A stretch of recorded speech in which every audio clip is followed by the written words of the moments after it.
Hey guys, good to see you again. We're going to talk to you about scene 3 in Streetcar Named Desire today. If you look at the very beginning, we do have quite the little paragraph in terms of setting. Remember that Williams kind of does a lot of this in this play.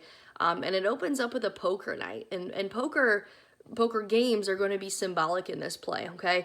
Think about how a poker game works. You know, it's a game that's controlled by chance, and whoever is the best at bluffing is the person that sort of runs the game and wins the game, perhaps. So think about how that sort of translates to life, you know. I don't know if you've heard the phrase, fake it till you make it. A lot of people do. They pretend to be something that they're not. They're good at bluffing. They have everybody fooled thinking that, you know, they're successful or things are great when maybe they aren't. So anyway, sometimes that works. So poker is kind of similar to life. Additionally, you know, poker games also represent a fight for power. You know, you are fighting to have the upper hand in a game, just like you in life are fighting to have the upper hand on life or on other people. So anyway, keep that in mind. The poker game is a game that is played by men. Notice the women are not partaking in this actual event. And notice that the poker night is hosted at Stanley's home. Okay. So anyway, going on, this is page 41, but by the way, it starts off on page 41. Going on to page 42, we've got Stanley, you know, Stanley's actions that further characterize who he is. As he's playing the game, he's eating, they're drinking, you know, he's got watermelon that he's munching on while he's playing, and as he's eating the watermelon, he's tossing it onto the floor, which is kind of gross, really, if you think about it. How often do we eat something and just toss what's left over on the ground? So it kind of shows that he's, again, sort of primitive, that, you know, I guess he doesn't have to worry about tossing anything on the ground because his wife's going to clean it up for him. So anyway, I would just say it's a little animalistic. Just keep that in mind. Going forward, you know, they're playing the game. We're on page 43. And notice that, you know, while the guys are playing, they're kind of having conversations. They're telling jokes. They're making a variety of comments. A lot of them are pretty crude, maybe even sexual in nature. That you see at the bottom, the joke was sexual in nature. So anyway, again, reflects what we consider the typical man of the time, or maybe even today. It's really what you think today. All right, going forward, we have Stella asking Stanley when the game's about to conclude, and he said it's over when I say it is. So again, shows that Stanley is the one that's in control and that his woman's not going to tell him when to stop doing something. You know, so he's the lord of the home.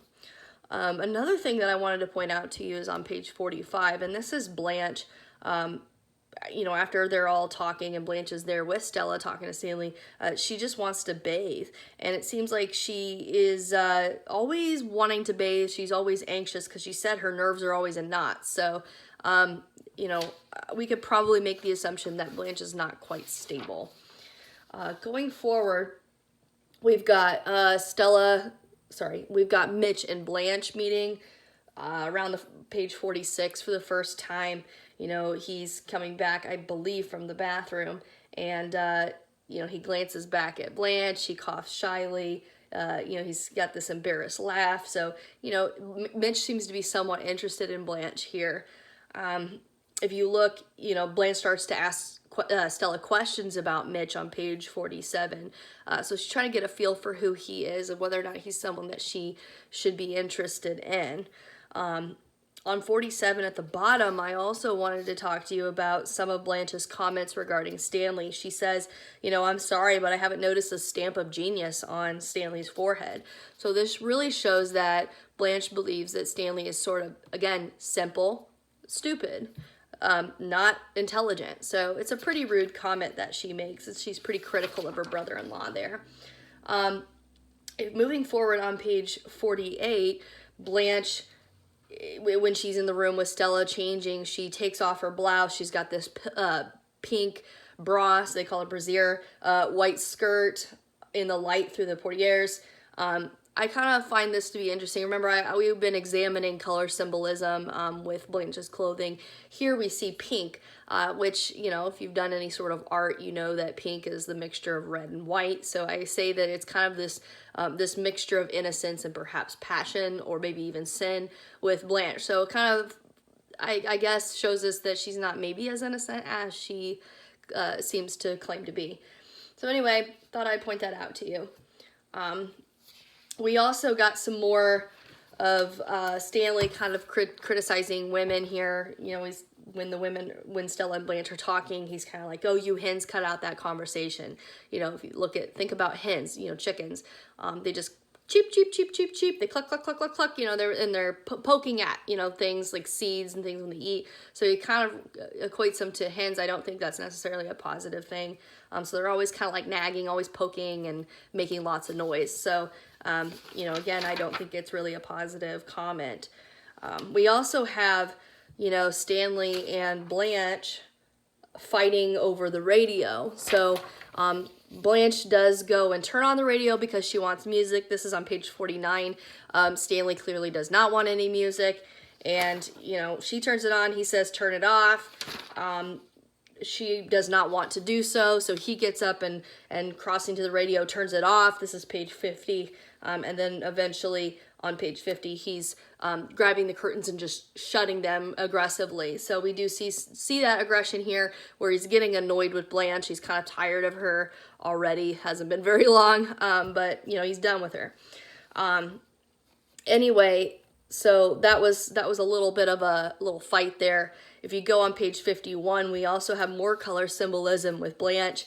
When she did slip into another item of clothing, notice what she puts on is a dark red satin wrapper. Okay, so it's just almost, I would say, kind of like a robe, or maybe even like a shawl, I would think. Significant that it's red and that it's satin, because, you know, satin is a little more of like this intimate sort of, I don't know, like fabric. Obviously the red we know is passion and sin and desire. So when she's putting this on, it almost seems like she's putting it on specifically for Mitch, okay? Because remember, she's been asking questions about him. So she's putting on this red silk satin wrapper. Maybe she's trying to seduce Mitch. So again, the color symbolism is important. Moving on, we've got, let's see, Blanche and Mitch having conversation with each other. This is on page 52 and 53. Notice that Blanche, when she's talking to Mitch, isn't exactly truthful with him on page 53, because she says that she's not accustomed to having a whole lot to drink. 2 is her limit, and then 3. We know that she said 1 was her limit before. We also know that she had more than 1, then she's had more than 2. So, you know, she's not really even keeping track of what she tells everybody in terms of her drinking. Another thing that you find on page 54 is that she tells another lie, and it's actually about her age this time.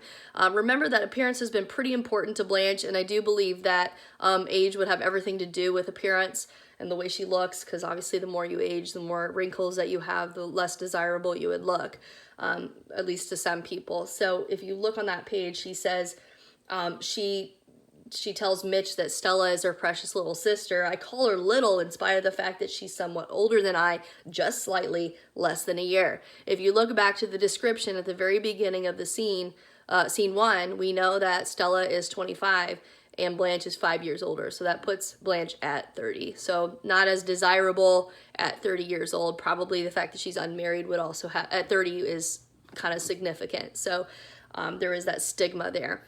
So she tells another lie. Another thing that she says on this page that's significant is that she bought a paper lantern from the Chinese shop, and she would really like for Mitch to put it on over the bulb. She doesn't like a light bulb to be naked. Why this is significant is because when you have a bulb that's not covered, it really reveals a lot. Like there's more light thrown on a person, and it shows a lot of imperfections.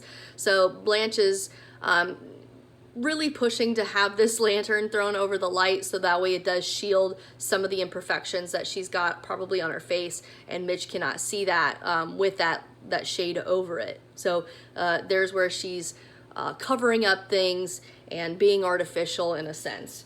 So she can't stand a naked light bulb more than she could a rude remark or vulgar action, is what she says. So anyway, she wants the illusion of youth, and that's how she's going to achieve it. Going forward, on the next page, we've got Blanche telling another lie to Stanley. She says that Stella hasn't been well lately, and that's why Blanche came down, which we know that's not really true. Stella has probably not said anything to Blanche about being unwell. It's Blanche that's the one that's unwell. So she's taking the truth and sort of twisting it around to make it suit her needs. So, the question is, why is she telling all these lies to Mitch?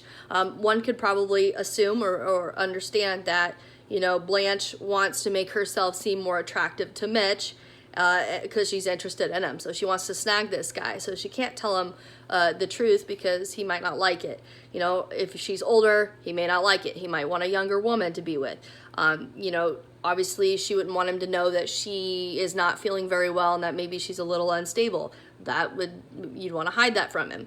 And then finally, the drinking is another lie that she tells him. Of course, a person that drinks a lot is not really, most people wouldn't consider that desirable, so she's not going to tell him how much she actually drinks. And specifically at that time, they would not want women to be drinking that much. So she's going to hide that fact from Mitch.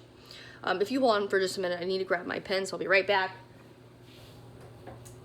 I forgot to write page numbers on some of these as I was making notes, so it might be difficult to tell you to reference one page if I don't have the pages. So if you just give me a minute, I will do that, and then we'll move forward. So I might be kind of going off the discussion here just to make those notes. So let's see, we're on page 56. So if you move forward to 56, we have more conflict about the radio. So we can see that these two characters, Stanley and Blanche, are not giving in easily. They're pretty stubborn. They want their way.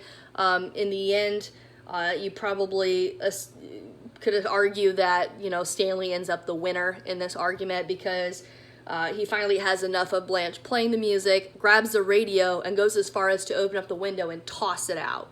So, there's no chance after that Blanche is going to be able to play music because the radio is probably broken, and she'd have to go out and fetch it. So anyway, I kind of consider this to be a little more aggressive of Stanley.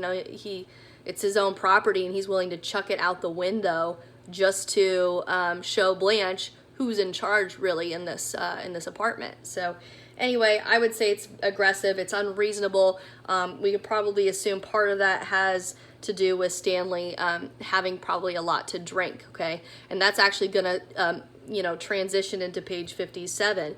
Because he has had a lot to drink, he is also unreasonable toward his wife.